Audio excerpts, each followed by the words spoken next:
What's up, guys? U2 Edge here. Just got gold in the Sebastian Vettel challenge at Suzuka. What a pain in the butt that was, but I finally got it done. Excuse me, I wanted to thank the guys in the forum who took their gold medal run and compared it to my silver medal run video-wise and just said, hey, you know, you're losing time here, you're losing speed here, what have you, and it really, really helped a lot. Speaking of stuff that helped, I'll break down my car settings, etc. I turned my ABS to 10. The brakes in this do not lock up, so no sense in using it at 1. Why not just give yourself more grip in the turn? So I had that at 10. Traction control off. That is an absolute must. The tires don't spin on this thing anyway, so turn traction control off. It'll just help with the acceleration that much. All their driver aids were off as well. On my steering wheel, I went into the steering wheel menu within Gran Turismo 5, and I turned my steering type to amateur, and then I turned the power assist steering on, and then I turned the force feedback to 1, and I found that really, really allowed me to whip the wheel back and forth real quickly. You really need to be able to snap it through these quick turns. And that made a world of difference in my opinion. If I had to guess, I would say a half a second, and if nothing else, it just was able to turn laps more consistently without DQing so much. And then also because of that, because I was able to snap the wheel a lot more, I found especially under braking, I almost had a lot of oversteer. So what I did was I dialed all the brakes out of the rear and into the front. So I had 10 front, 0 rear. And then lastly, I turned the Ghost off, the Sebastian Vettel Ghost car off. I just found I was paying too much attention to him and not enough attention to my turns, and I think that helped a lot too. So what I'll do is, instead of just showing my lap here, I'll kind of break it down and just, you know, offer some tips or some things I learned in my many, many trials and errors, and hopefully that will help you guys in your quest to get gold here. So here we go. This first turn, I found I preferred to brake real deep in it. Even on the second lap, when you're coming around carrying more speed, you can brake way, way deep on this thing. If you are using the driver line, it's much, much later than it shows, especially on the first lap. In fact, you can wait to brake until almost you're at the very, very end of the pink stripe. It'll eventually expand dynamically, but you definitely don't need to brake very early on this thing. Brake real deep and then accelerate through the corner and off. Quick back to the gas. This first turn, I found if I set myself up wide, usually that was best. You don't want to get too close to the grass, because if you drop a tire, more than likely you're going to spin out. But set yourself up wide if possible, and then it's a real quick snap at the last second. Stay in the gas all the way, and try to cut that curbing to the left just a smidge. If you do it too much, of course, you'll wipe out. In fact, I curb hop it a little bit here, but you really got to stay in tight to the left side as much as you can to set yourself up for the next turn. And this next one, same thing. You can stay full throttle in, and it's a real quick snap, full to the right. I mean, I'm arm over arm, hard to the right on this one. If you wanna be able to catch this one and stay in the gas, and almost want to catch just a smidge of the curbing to the right side to set yourself up for the next turn if possible.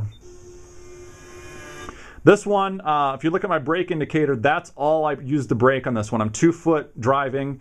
Got the accelerator all to the floor, and I just literally breathe the brake here. That's all you need. It's all about timing, though. If you don't time it right, you're not going to get it. On this one, you want to brake just a little bit before you're actually getting into the turn. And actually, I dropped a tire there, but I was able to pull it off. For this one, you brake about 2 or 3 times that much. Still not a lot, but definitely more because you're carrying a lot of speed in this turn. But you do brake a lot later in this turn. In this most recent one, you broke almost as you were entering the turn, or before you were entering the turn. Here, you're almost in the turn before you brake. So watch where I start braking on this one. There it was. I'm starting to turn right, essentially, and I already did my braking. Generally speaking, that's of all my runs, that was probably the earliest I ever broke there. Usually I'm literally starting to turn before I brake, and that's why I almost shot it and had to catch that curb. Here you can go full out through here. Try not to drop a tire if you can catch it. I dropped a smidge there, but I was still okay. Here on this turn, I was never able to really go full out consistently through here. There are a lot of guys who can just flat foot it through here and just kind of cut the corner. I was never able to do it consistently. And I just got sick and tired of DQing, so I never felt comfortable going full out through here. But that's something you can do, and you can pick up time on what I got. So if there's a certain other area you're losing time, here's one where you can pick it up off of my time. But this, I got to the point where it's just a real lightning quick, off the gas. I mean, just literally breathe it a bit, hit the brake real quick, and then full punch it back into the throttle and cut the corner. So I'm full on. Here, especially if you stayed, in the throttle the whole way through that last turn, you definitely have to brake harder here, definitely harder than I did. But here it's kind of a power slide for me. That's how I approached it. And cutting the corner here is key as well. That way you don't, overshoot it, go into the sand on the far side, and or you can accelerate into the turn and pick up a lot of speed for this next straightaway. So there I full brake, breathe the throttle, quickly off the brake, back in the throttle, accelerate off the turn. And here's the first timing loop. It looks like I got about a 2.8.2. High 27s, 27.8, 27.9. Those are pretty darn good. Low to mid 28s. That's good as well. If you start getting 28.5, 28.7, 28.9, it's going to be real hard to get gold. You could maybe do silver, but I don't think anything more than that. So full throttle into this turn, and then here I'm starting to brake already. I don't know if those are bales of hay or whatever over there. Excuse me, to the right side, but you definitely need to be braking by there. And sometimes I found that setting up wide here, staying off to the right without dropping a tire, was best. And then essentially as I was braking, I would pull the wheel back to the left, and so my wheels would be set up for the next turn, and I can just accelerate through the curbing and in and through the turn, because you can really lose a lot of time here if you mistime this braking and or acceleration off this turn. So quick up off the turn. That wasn't a great turn there, but luckily I was still able to get gold. Full throttle all the way here. I think this is called the Degner, and this is where you can really lose or make up a lot of time. This first part of it, you can go through it pretty quickly. Of course, you don't want to drive too deep, otherwise you'll end up in that sand on the far side. But I almost found cutting the curb and almost cutting through the grass itself sometimes, keeping it real tight against that leftmost curbing was good. But just a real quick brake, back in the gas. And this one, you want to keep as much momentum going off and through the turn as you can. They say slow and fast out. That's definitely the case here. But not so slow that you have no momentum going up this long backstretch, because it's so long that how well you get through this turn will dictate, how well you or how high your speed is through this next long stretch. So it was real quick braking. I just timed my turn in real well. Was able to carry a lot of speed through there. Almost hung a tire there.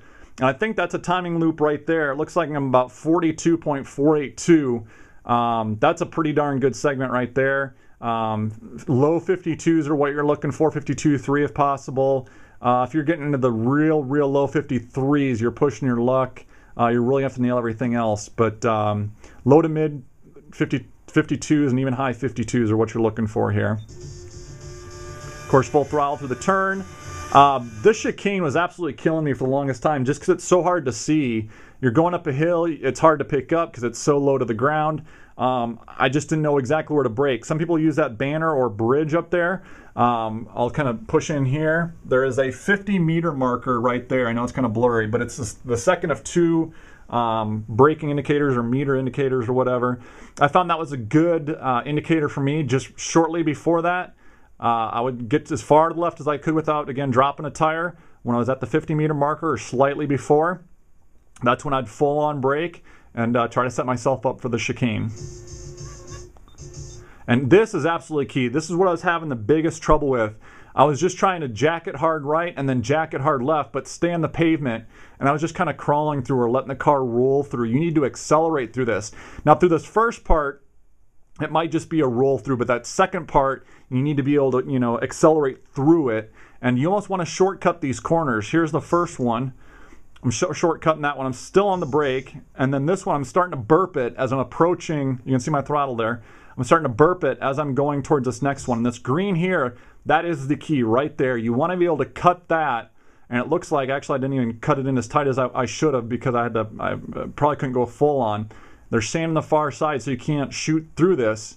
So it's all about angling yourself and setting up to cut through this turn and be able to accelerate fully through it.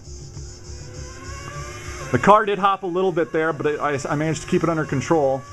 And 105.299 it looks like. When I saw that flash up too, I knew gold was almost imminent, because my best ones before were like 105s, 5s, 105.5, 105.6, 105.7, and I was just shy of silver. So when I saw 105.299 flash up, I had a funny feeling that this was going to be my time to get gold. So Second lap, so not a whole lot new here.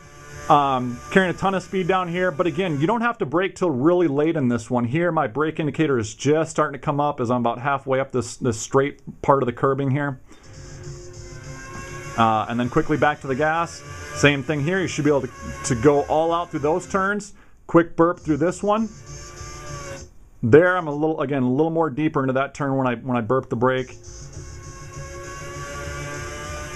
A lot of hand-over-hand steering. It's real quick and all about timing and waiting for the car to be pointed where you want it. Here I'm cutting this corner, real quick burp of the brake and then back in the throttle. A little bit harder version of that here, almost a power slide through the corner. Full on throttle, I almost dumped it in the sand there. It looks like my segment time there was just under 27. I'm at 27.051, but I'm past the segment there. I stayed wide, and as I was braking, I almost kind of pulled the wheel to the right so I could jerk it back to the left and again set myself to accelerate out of the turn, which that's a pretty good turn right there in my opinion. You know, people may be able to do it better, but I think that was in my mind better than the first lap version of that. Real quick in the brake, then camera back in the throttle in the first part of that, the Degner, or the spoon, I believe. One more brake and then full on the throttle. You want to really be able to accelerate through that turn so you carry a lot of momentum up this long straightaway. Getting in as close to that corner as you can, and then again, here's my 50 meter whatever brake indicator on the throttle. Cut the corner just a smidge. Looks like I had to pull it to the right just a little bit to set myself up so I could cut through this corner and get into the throttle full so I get a nice run to the finish line.